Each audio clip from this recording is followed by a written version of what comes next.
gawin natin to. Let's go. Gumawa lang ako ng isang video dyan mga lods, yung walang tao at yung may tao. Kita nyan, yung mukhang taong yan.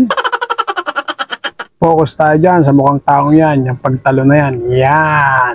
Basta yung nasa ere pa siya, yan. Focus tayo dyan dahil split natin dyan, dyan banda. Split natin, tapos purahin natin hindi natin kailangan. Then, atras tayo konti. Yan, dyan banda, yung walang tao. Split natin dyan.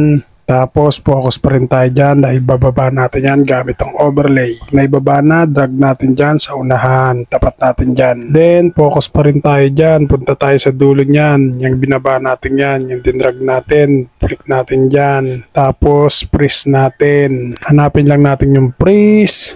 Kapag na-freeze na natin, focus tayo dyan sa pinrest natin yan. I-remove background natin yan. Punta tayo sa remove background. Then, custom remove. Tapos, galawin lang natin yung brush size. Gawin natin sa 1. Tapos, brush. Papulahin natin yung mukhang taong yan. Kapag goods na, focus pa rin tayo dyan. Lagyan natin yung diamond yan. Pindutin lang natin yung diamond. Tapos, abante konti. Pag nagputi na yung diamond, saka natin galawin yang pinras natin yan. Yan. Yung Superman, yung mukhang taong yan. Itaas natin dun.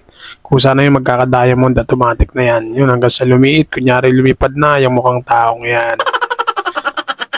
Then, split natin dyan, tapos burahin natin yung di natin kailangan, yung sobra. Ganin din yung taas, click natin, tapos pantayin natin, split, tapos burahin natin yung di natin kailangan. Yan.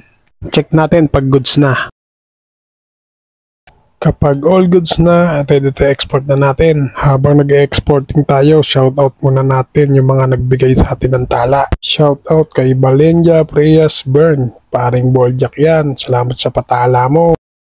At shoutout kay Ludes Rinda Gabina. Shoutout sa patala mo rin. Maraming salamat sa inyong suporta.